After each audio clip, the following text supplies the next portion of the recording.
Okay, hopefully I'm live. Looks like my face is frozen, so sometimes that happens. Hopefully the signal will be okay tonight. We're in a different location, so. All right, for those of you who don't know me, my name is Kayla Cox. I am the owner of this channel, 6 Miles to Supper. I've lost over 80 pounds using intermittent fasting and walking 6 miles a day, basically, to lose that weight and keep it off. So I went from 222 pounds at my highest confirmed weight down to about 140. I'm trying to maintain right now between 140 and 145. So thank you for joining. Tonight's topic is about dealing with depression and feelings of hopelessness during the weight loss journey or just in life, really. A subscriber asked me to do a video about this, and instead of trying to make a quick, kind of snappy video that I normally but before we get started with all that, because everybody kind of can get in here and get comfortable. If you've not joined our Facebook group, you can go do so. My husband will post a link. He'll be moderating the comments as 6 Miles to Supper. So thank you, Jay, for doing that. There's also I'm doing a podcast now. You can check that out. It's on all your favorite podcast players. You can check it out on iTunes. It's just called 6 Miles to Supper. And also, I've written a book about my whole journey, all the details about how I lost the weight and how I've maintained it. And so, I think that gets us caught up. So, first of all, I want to start the discussion by saying I don't believe I've ever been clinically depressed, okay?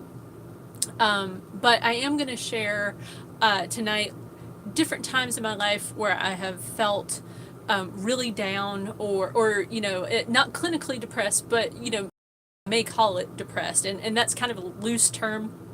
So, and I want anyone out there to know if you are ever feeling, very, very down, okay, and you just can't snap out of it, please seek help. Reach out to your friends, your family, anybody. If you have thoughts of, hurting yourself or of suicide, please reach out to someone. There is no shame in it. People, you can call the suicide hotline, 1-800-273-8255. There is no shame in reaching out. There's no shame in going and seeing a therapist. There's no shame in getting on antidepressants if you need that. Sometimes it's a chemical thing in your brain, and you need medication to get that straightened out. That being said, I think weight loss, like if you are currently struggling with weight, you've probably been down about it sometimes. So I'll kind of take you through kind of things I've dealt with in the past and kind of how I've, learned how to deal with it and things that have helped me. So when I was on birth control, that was one time in my life where I did kind of feel depressed and said that to the doctor, and the doctor looked very concerned. And but anyway, I was fine, and I've never really contemplated suicide, but I will say the thought has run through my mind, okay, and that to even say out loud. But the more I've listened to other people, lots of podcasts and just lots of people, I think those thoughts are more common. We can't control the thought that runs through our head. I don't think you can. I think you can have bad thoughts run through your head. I think more people have those types of thoughts than really want to talk about it. But I will talk about it. What I believe is it's important what you dwell on and what you really contemplate. Okay, so in that sense, I've not really contemplated it. I haven't planned or ever tried it. But for example, that turning point that I had back in 2014, when I saw those pictures of me on Facebook, it was a fleeting thought that went through my brain, and it was really something that made me stop. And I mean, it really shook me up that I even had that thought go through my brain, that maybe, the world would be better off without me. So So that was a moment for me. Sorry. Did not think I would cheer up. But that moment, even though it was really tough, I'm really glad that it happened. Sorry. I'm really glad that it happened. Because my life got a lot better after that.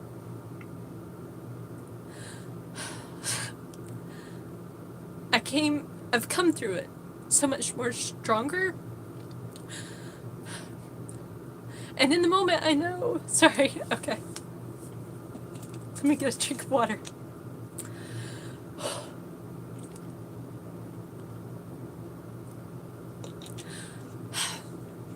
In that moment, because you're going to have crappy moments in life, you don't let that moment define you. And thank you guys for all the sweet comments. But at that moment, it was a life-changing moment because I realized that I could be a stronger person than what I was being right then. And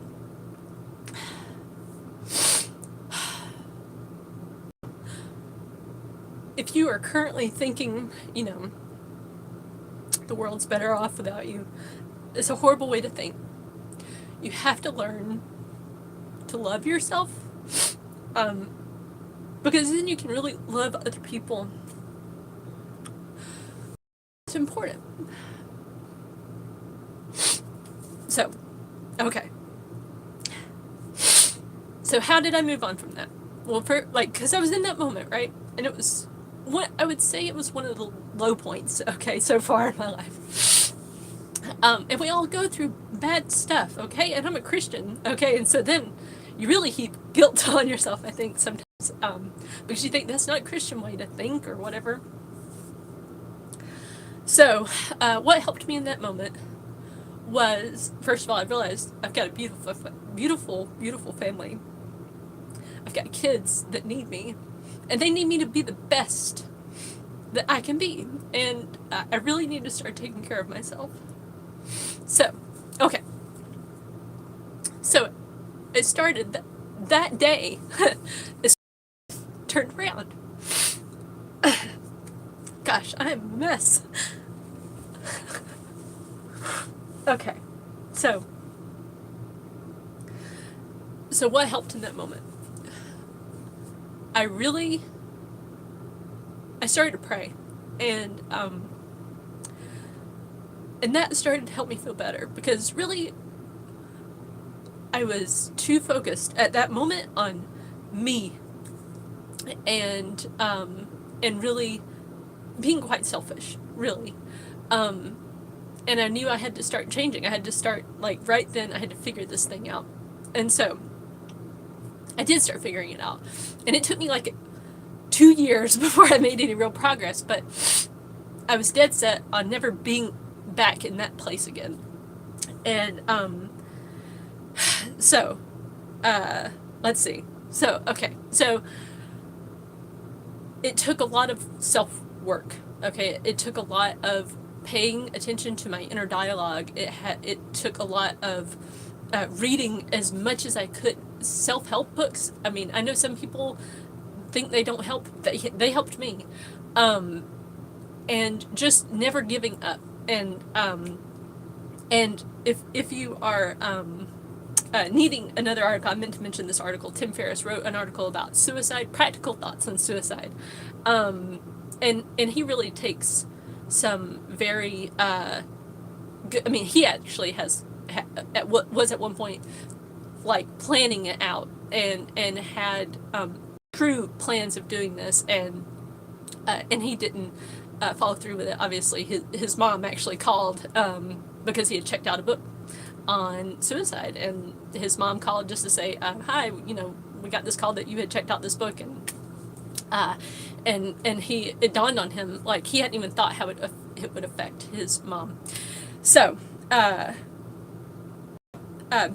that being said, so there are low points, okay, but then there's also, I think, kind of the the drudgery that can kind of happen, like in a journey, like when you've got a goal, right, but it's big, maybe it seems overwhelming, and you're just thinking, how am I ever going to get there? And you may have setbacks, and yes, sorry, Dave. We're just talking about dealing with depression, and I kind of shared you can go back and watch it later. I don't want to start blubbering again. So,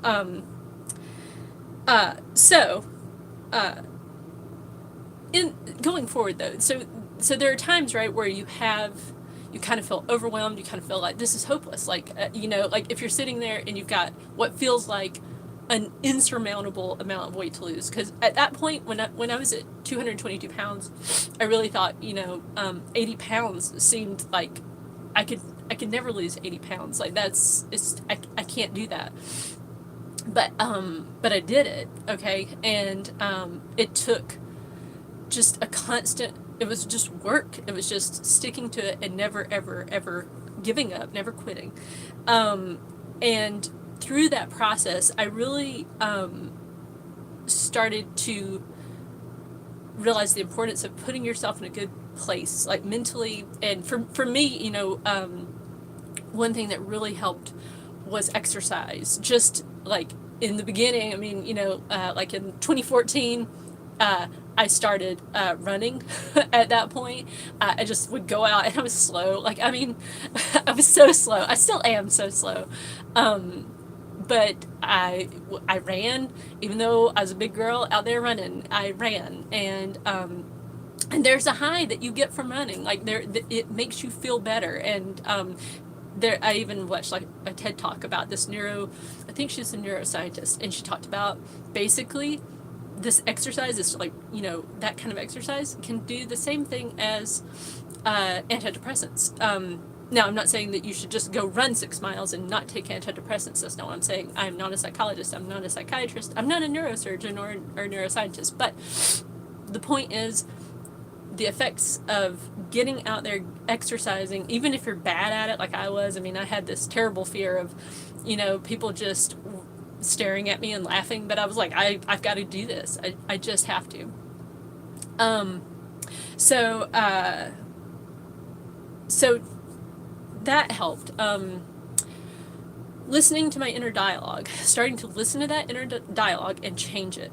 That was, man, it's still, I mean, I think that's a lifetime battle, because you're going to always, you're going to occasionally have bad things happen. And so then you have to really pay attention to the story you're telling yourself in your head about your life. And sometimes things, like, in the present moment, they seem so huge and they seem so bad, but looking back, it's like, oh, I can't believe I was worried about that or nervous about that. But it blows over eventually. This too shall pass, So let's see. Another thing that really helped me in particular was listening to really good music. Just, I made a playlist called Get Happy, and that was the exact purpose, was to like put me in a good mood. So whenever and it's I'm sure my profile on Spotify is probably public and you could go see the songs on it, but I wrote down every single song that I could think of that puts me in a good mood. I mean, like Walking on Sunshine, all the, it doesn't matter how silly or whatever it was, if it made me feel good, it went on the playlist. And I made myself listen to that playlist all the time. Like, when I was going to jump in the shower, I put that playlist on, because I knew it was important for me to get in the habit of being happy. Because in that kind of moment, you do have a choice. I know that, if you're clinically depressed, that's kind of a different thing. There's more to it than that on a chemical level. But when you're just kind of down, you have the choice. You can choose to do something about it, and taking action. Just, like, if you're not taking action on stuff, it is really easy to kind of mentally beat yourself up and kind of talk bad, because deep down inside, like, I'm not doing anything about this problem. But when I could tell myself, you know what, I'm not there yet, but I'm doing this. Like I'm walking, that at one point I was like, I'm walking 6 miles a day. I'm doing intermittent fasting, and I'm making it happen. Before that, I was like, I'm going to the gym every day. These steps that I was taking. Let's see, so many notes apparently. But anyway, and then talking to someone.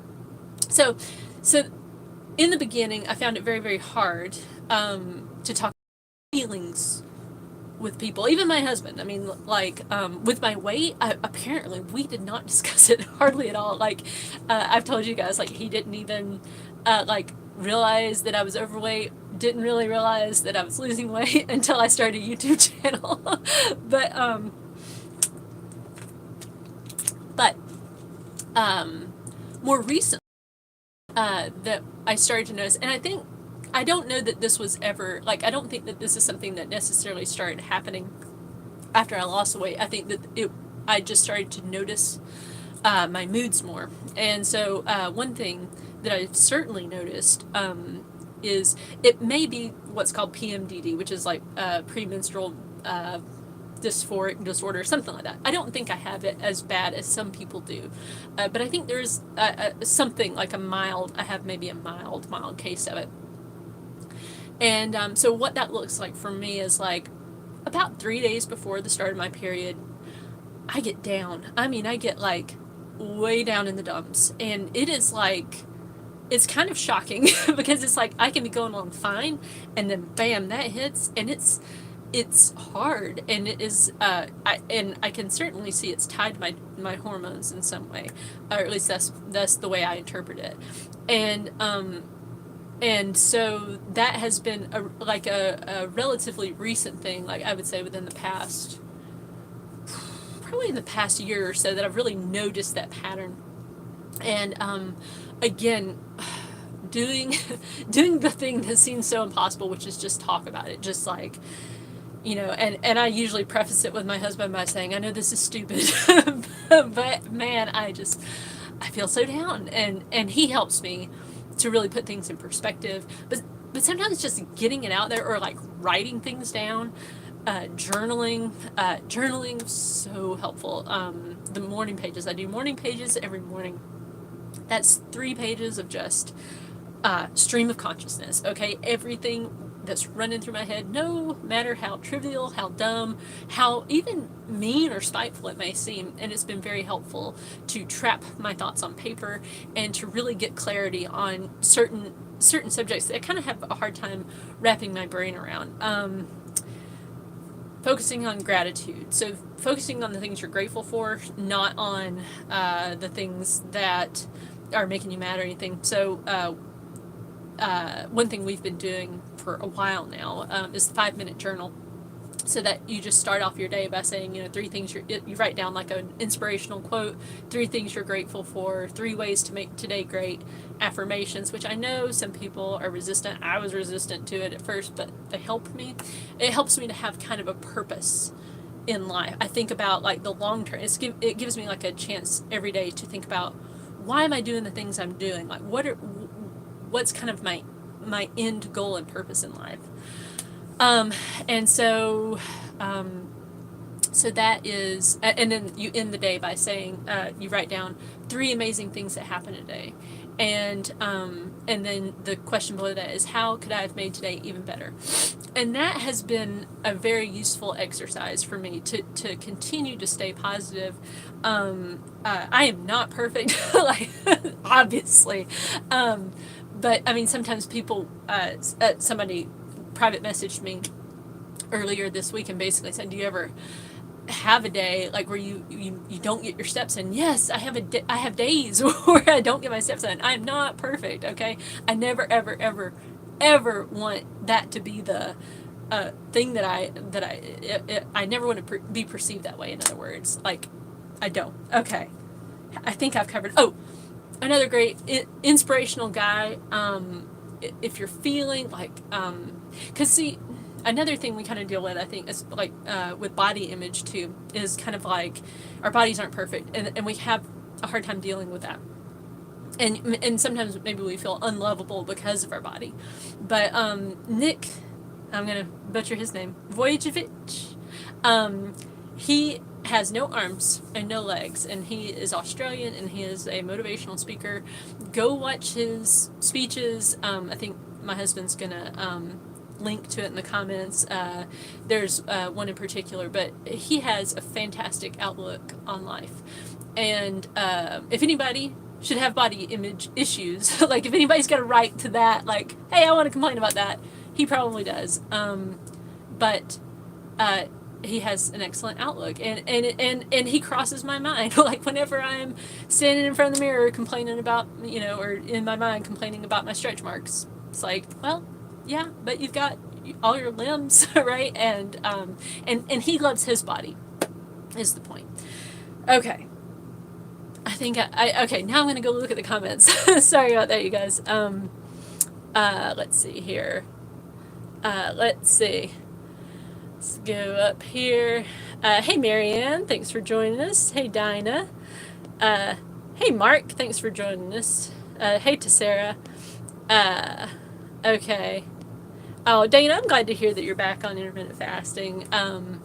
It's the only way to ever fail is to quit, basically. So, like, if you go off, that's okay. You can get back on plan, and like if you find that intermittent fasting just doesn't work, just keep looking for the thing that does work for you, because you can find it. You just have to keep looking. Hey, Michael from the UK. Oh, you guys are so sweet with all your sweet comments. And if you've got any questions about intermittent fasting, pop them in the comments chat section. Thanks, Miss. Yeah, it's actually really, really hard to relive some of that past. I didn't even realize it. It's funny because I don't even think I've cried about it. I cried in the moment, but I don't know if I've ever even cried about it before. Maybe I needed to. It's actually good to cry. It's very therapeutic. That's another thing. I think sometimes people think, oh, I shouldn't cry. It's really good to cry. I mean, as far as like, it helps. There's actually hormones in your tears that need to get out of your body. So, hey, Henrietta, you're here. I hope you're doing well, Henrietta. Thanks, Daniel. Let's see, Deepika, it's 6:30 in the morning, you're walking. Oh, awesome.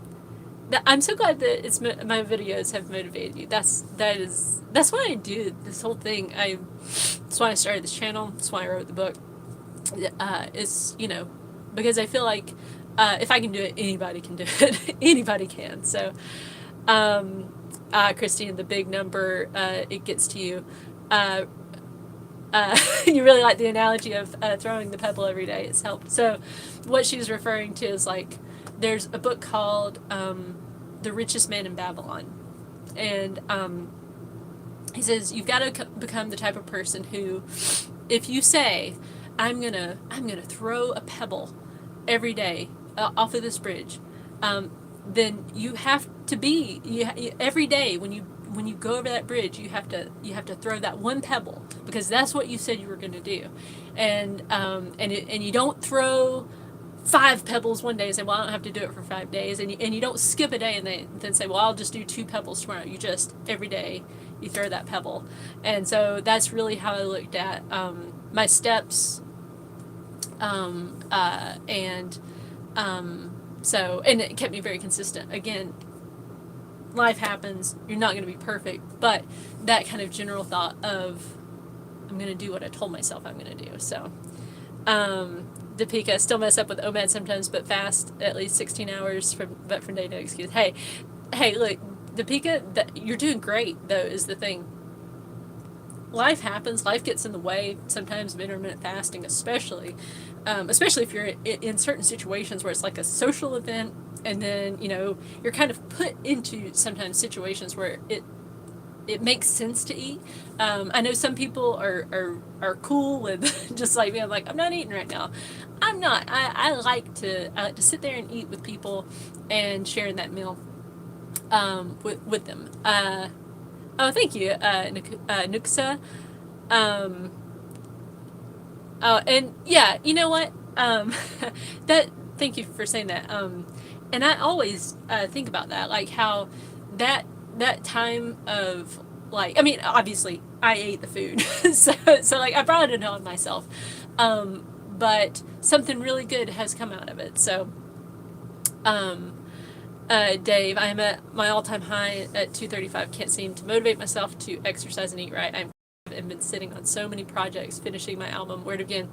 Okay, Dave. First of all, you may benefit from The Artist's Way, which is a book that really impacted me. That's where Morning Pages comes from. Or and no, I'll say and the the War of Art by Stephen Pressfield. And so motivating yourself when you're at your all time high, and it's just like it's like right, you know what you need to do, and you just can't get motivated to do it. Start really small and really tiny steps, and bribe the heck out of yourself. Like you have, and it's so true that we all know, right? Like you know the things that you should do, but the trick is to get yourself to do them. And sometimes it's like stupid stuff. It's like, why can't I get motivated to like vacuum my floor? Okay, like why can't I do that? Like why can't I just make myself do it? And the key is you gotta like figure out some sort of really good bribe to make yourself do it. And like for me, with intermittent fasting, for one thing, like with my steps, let's say, saying to myself, hey, you can sit here and, or I mean, you can binge watch Netflix if you are walking at the same time, right? So like, I know, right? I know in my head, like, no, you could just get up and do the steps, right? You could. Like, you're physically capable, you have the time, you know deep down you have the time, but you won't get up, right? And so you have to say, well, what would make you get up? And what would make you do the things? And with your art, you've got projects. Do it badly. Just do it badly. Like, just start. Like if you're an artist, just start messing with the paper with your pen or your whatever, or if it's paint, just start painting. Like, you don't have to send that out into the world. You just gotta do the work. You gotta show up to the page and do the work. Man, but yeah, those two books, I hope you're still listening, Dave, because man, those two books are really good for creatives. And I haven't even finished The War of Art, but I can tell you, like, I've seen so many people have recommended it, and I'm like about halfway through it right now, and man, it's just like so right on. So oh, Jay posted my Get Happy playlist. Okay, I hope that helps, Dave. If you've got other comments, let me know. OMAD Outlaw, I have a YouTube channel. That's great, yeah. Henrietta, don't worry about a thing, because every little thing's gonna be all right. That's right.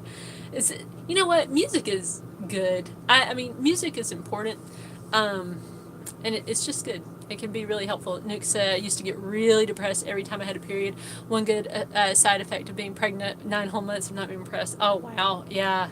And Nukes, you said you used to, so I'm wondering why is it that you don't anymore? Do you know? Or was it like after you had kids you didn't experience that? Just wondering. Hey, Gabriel.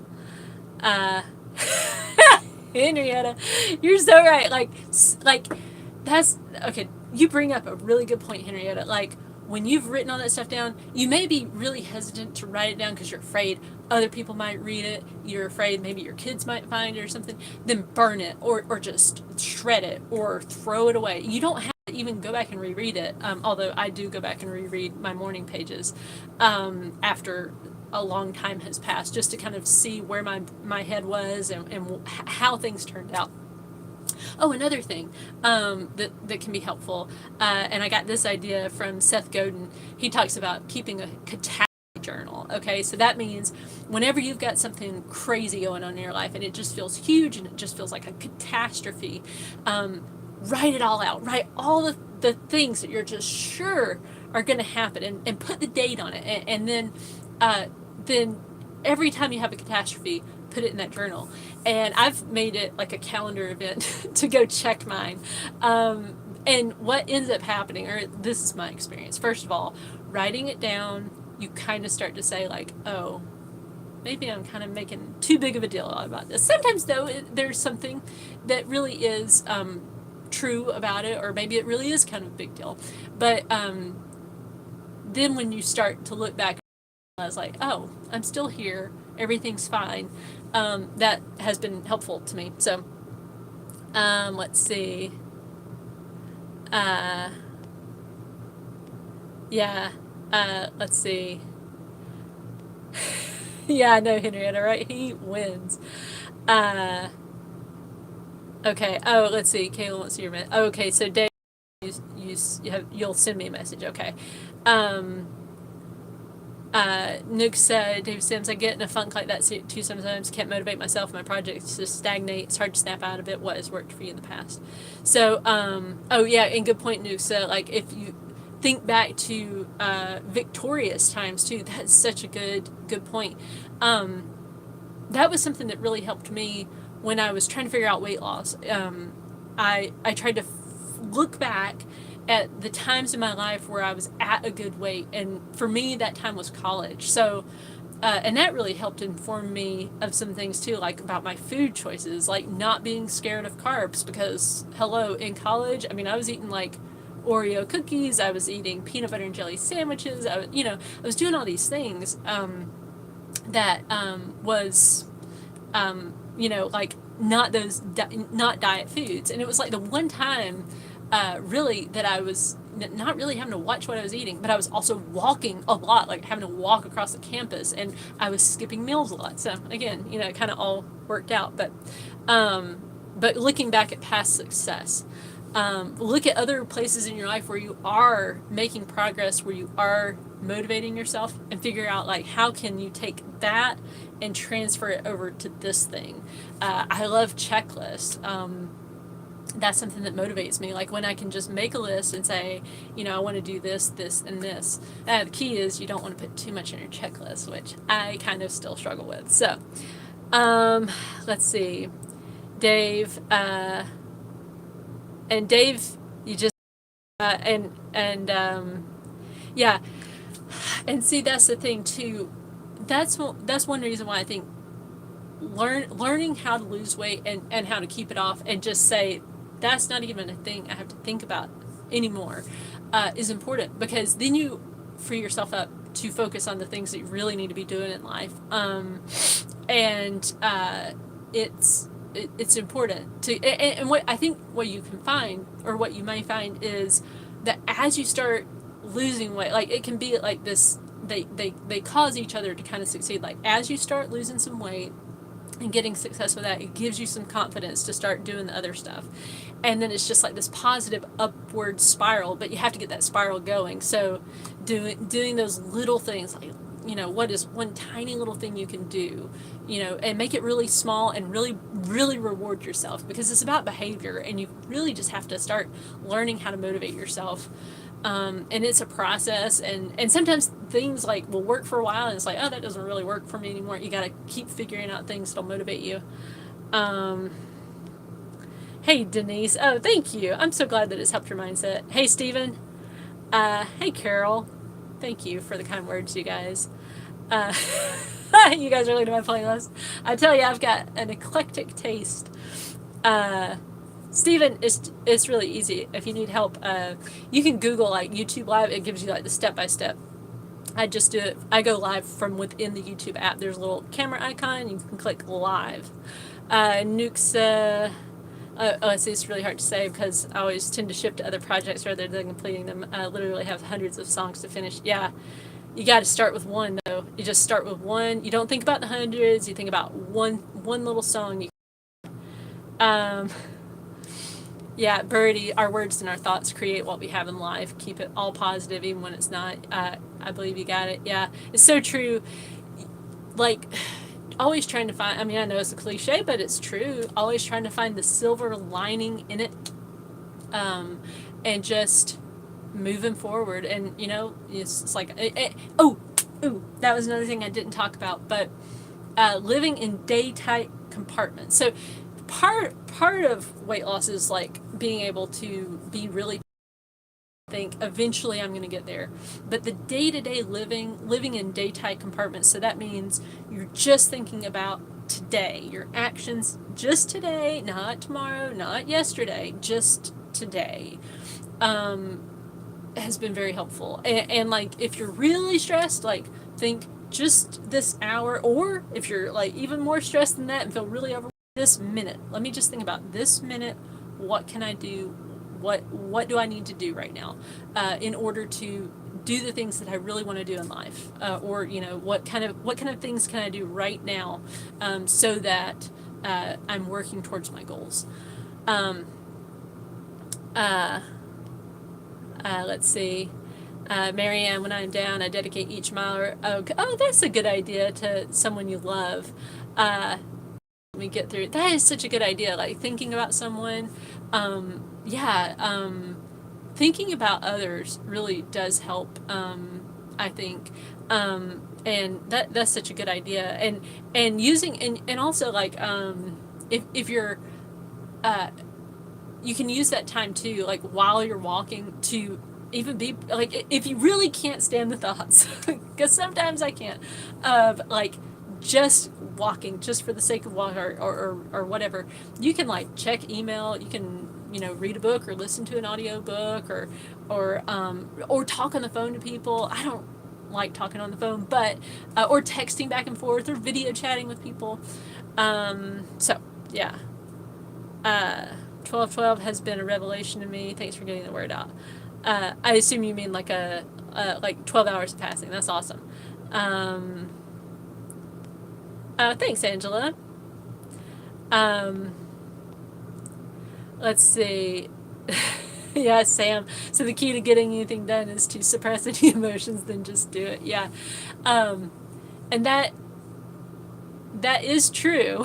Sometimes you can do that, but it, like, sometimes, I don't know, I have in the past, I have struggled to put my emotions out of it, and I really just needed to bribe myself and say, what's something, like, what is one little thing I could give myself. I don't do that with food, though. That is like, I don't say to myself, well, if you're really good, you can have a cookie. I just have the cookie regardless of how I'm acting. So, but like one thing that helped me with fasting, for example, sticking with fasting, I bribed myself with like free time for myself. So like reading or drawing or learning a different language, that kind of thing. Oh, good, Dave. Awesome. I think you'll like do the exercises. Okay, do the exercises. I'm telling you. Hey, Nature Crafts. Oh, Nuxa, so menopause. Well, I'm not quite there yet. So, Gia, you asked, what is the book about introverts you referenced in one of your past live chats? Sorry for the off-topic question. No, that's fine. You guys can ask me anything. Introverts. It's called Quiet by Susan Cain. My husband might have already seen your question and done that, but man, if you are an introvert, I'm telling you what, that is a really, really good one. Oh man. So introverts get their energy by being alone, and so what can happen is, you know, extroverts don't understand that. Like you may seem like kind of like a hermit to people, and that can actually kind of mess with you too. Like you may think, well, is there something wrong with me that I want to be alone, that I prefer to be alone, really? And this book just does a fantastic job of really talking about where all these notions kind of came from, this idea, the extrovert ideal, and kind of the strengths that introverts have. Really good book, really good book. So yeah, if you're an introvert, or if you're just trying to understand introverts, because that's the thing, you may have a kid who's an introvert, and you're maybe an extrovert, and you're trying to understand them. It's a great book. It's Quiet by Susan Cain. Okay.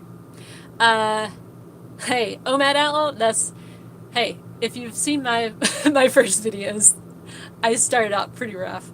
Hey, Swati, I'm glad you're here. This caramel, sometimes I stress eat when my 1-year-old wakes in the middle of the night and I'm exhausted trying to put him back to sleep. Any tips? Okay. That's tough. Okay, first of all, 1-year-olds are tough. I feel like I finally started to get some of my sanity back when my kid was like 3. There's there's a lot of sleepless nights. There's so much during those first few years where it kind of feels like a fog. I mean, really, I didn't do. I regret in those early years not taking better care of myself. I fell into the whole trap of my kids come first, and and to the detriment of me. I mean, I would not shower for goodness sakes. I would tell myself I don't have time to shower right now, which is totally not true. You always have time to take a shower, but okay, so stress eating.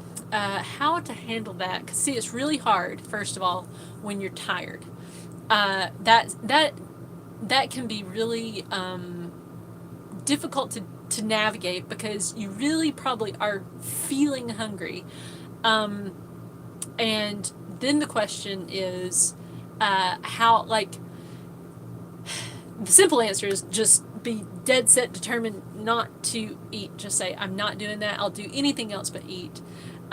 You may try, I don't know what you've tried so far, but here are some things to try.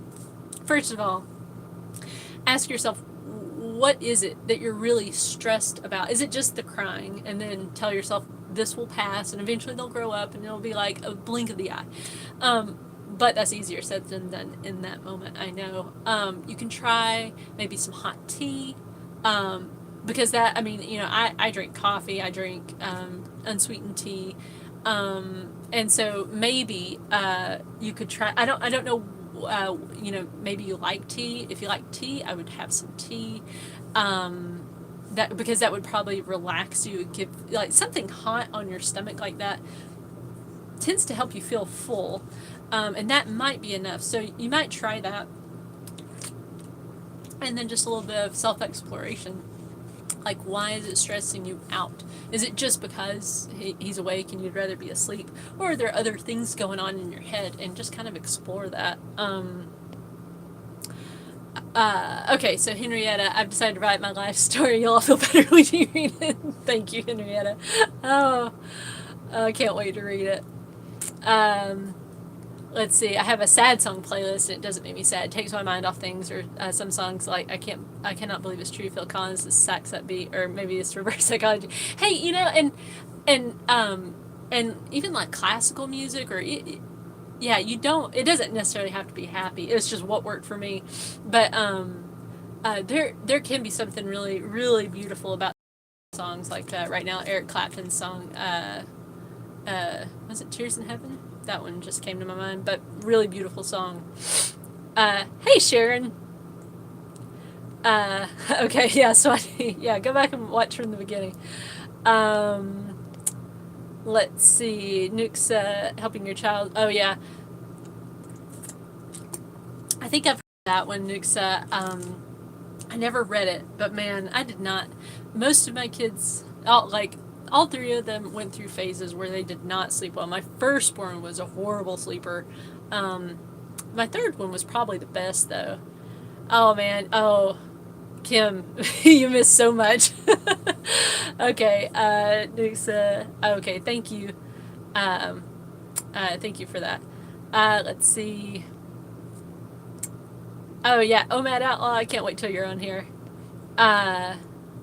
Okay, so insomnia is your hardest obstacle. If I'm awake at 4 a.m. still, I want to eat. I ask myself, okay, but how you feel after you eat? Eating 5 minutes of happy fasting equals feeling successful. That is really good. Yeah. See, oh wow, still awake. So that means like you're not asleep by 4. I've been blessed, I guess, because intermittent fasting has been. I sleep so much better. Which it's hard because like when I was at my heaviest, my youngest son was like 2, so right around 2.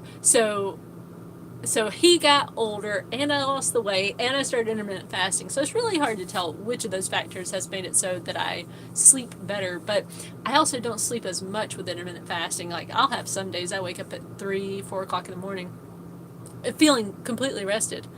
Um, but yeah, but thinking about how you will feel after you eat, that is a good point. And if you said, I'm gonna fast right now, doing the thing you said you were gonna do is powerful. It really is. It makes you feel pretty good. Uh, Thanks, Dave. Let's see, Darlene. My husband said women are supposed to be social. He doesn't understand why I like to be by myself or in groups. Yeah, and it's so so hard for people to understand introversion, because it's like like if you're talking to an extrovert, it's like does not compute. And I've had these discussions before with people who are just extroverted, and when you tell them, like, I feel exhausted after being around a group of people. Like, I need to go home and just like decompress. And if I get off by myself, man, I feel so energized.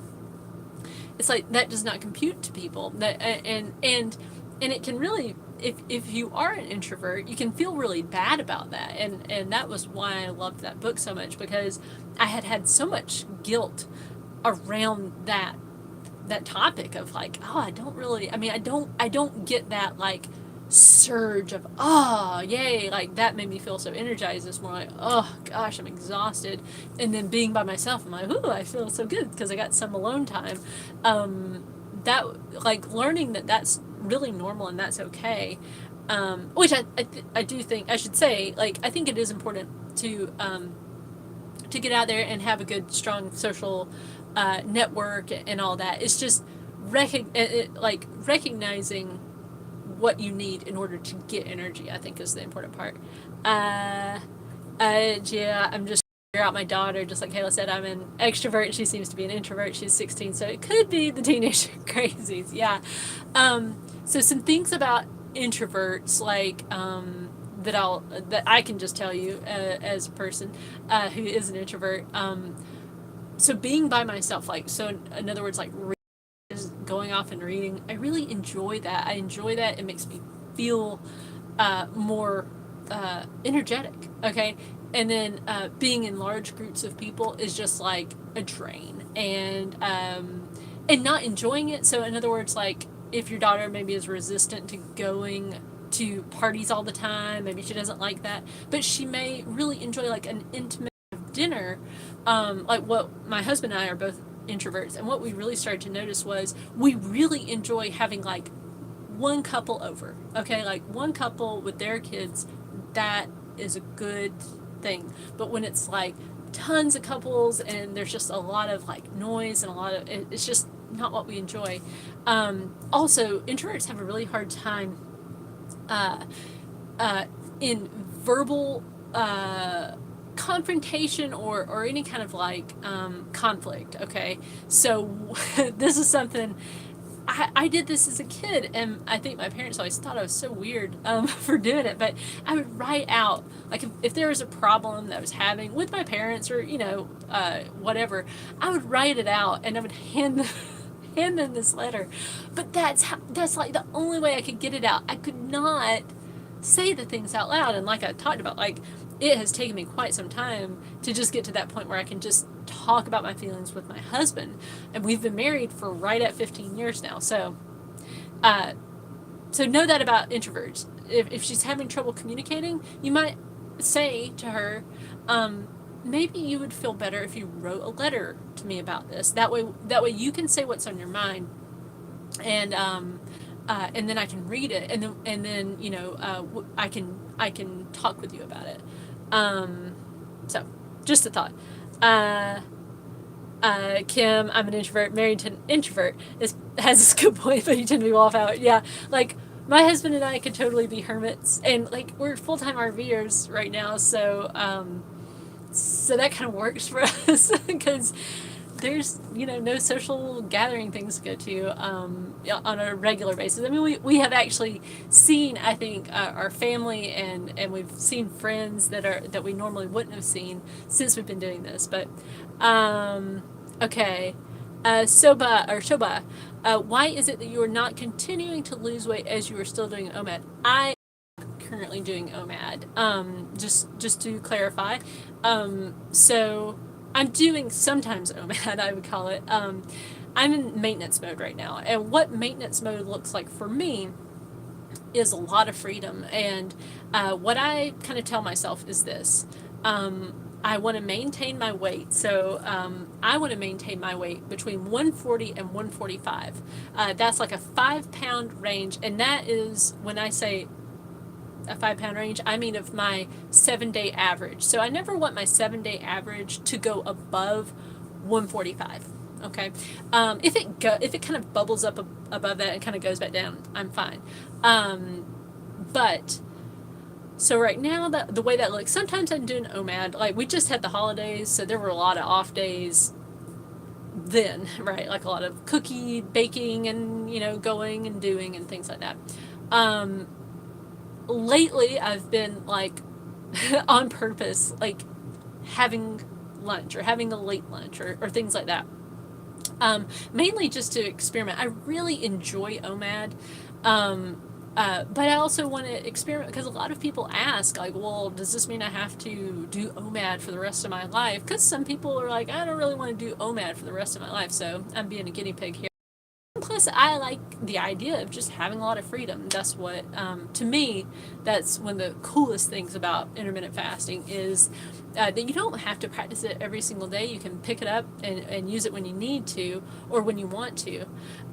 So right now, so Shoba, I'm doing OMAD some days. I'm doing 2 meals a day some days. I'm doing OMAD, then having snacks later in the night kind of thing. It's just a lot of freedom, and I love it. So, now at some point, right? Theoretically, Shoba, if I continued to just do OMAD, and I continued to walk the 6 miles, and I did, so I just did my plan. Theoretically, I would be getting to the point where it's just going to maintain, like, maybe I could get enough calories at that one meal to maintain a certain weight, and you wouldn't be losing at that point. Yeah. So, okay. Yeah, so let's see, Henrietta, so it's intermittent fasting that seems to make me need less sleep. I thought it was just a sign I was turning into my mother. She could never sleep. Yeah, isn't it funny? I worried at first when I was waking up. I mean, in those early days especially, I would wake up and it would be like 3:30 in the morning. I'd think, this can't be healthy. But I started looking it up, and apparently a lot of people who practice intermittent fasting have that kind of experience of, they just don't need as much sleep for whatever. I don't really know why that is. But, the main thing I always look at is, it's different. I think there's a difference between sleeping badly versus not sleeping very much. And I've always felt really, really good with my sleeping. Christina, you asked, what did I eat for my one meal today? I actually had 2 meals today. I had, at around, I can't remember what time, I think it was around noon, I had some eggs with goat cheese. We really need to go to the grocery store. Let me tell you that right off the bat. And then I think it was like 3 eggs fried in, like, scrambled in butter and with some goat cheese. And then for supper we had, this is kind of a weird meal. Like, it was ground turkey meat with some onions. I don't know, some sort of flavorings that my husband put in there. And then we had some broccoli that we did in the Instapot with some onion and butter. And I put some Parmesan cheese on that. It was really good. And then I may eat some popcorn later. I think my husband and I spoke about that earlier. So, okay. So Sherry, you said I do OMAD every day. Once I start eating, can't stop. And that is one reason really why I want to continue to, I mean, that is why I do the cheat day, because I really wanted to train myself to be, to be able to do whatever, like, and I think, but here's the thing, I think OMAD, I think you can do it for the rest of your life. There's lots of people out there who just do OMAD for the rest of their life, and they seem to be perfectly healthy. Stanley McChrystal, he's like, really, like General Stanley McChrystal, he was the head of, oh man, Secretary of Navy, I can't remember now, but anyway, who else? Nolan Shahid. There's like Wim Hof. Lots of people out there who do this kind of thing. So yeah. I think health wise. I mean, I'm not a doctor, but I think you're fine to do it. But I also like the freedom of being able to do whatever I want, as long as I'm maintaining the weight. Yeah. Oh, glad you're doing too, Mad. You're welcome for the videos. Oh, salt and pepper and Worcestershire sauce. There you go. It was really good. Hey, Elaine. Oh, thanks, Joe Mama. Glad that you could make it. So, and unfortunately, we are running out of time.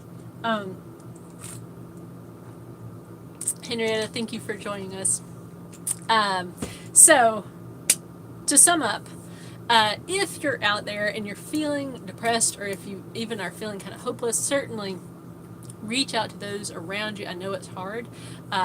So, Joe, I do OMAD. I mean, the way I lost most of my weight was OMAD, but intermittent fasting, I would say I'm still currently intermittent fasting for, maintenance. So, but anyway, so yes, you can, so reach out to somebody if you're feeling that way. If you're struggling with depression, there's no shame in reaching out. Please reach out to someone, anyone. People love you, and things sometimes may seem really bad, or maybe they really are bad, because there's a lot of pain in life. But there's always help out there. There's always somebody who cares about you. So, all right.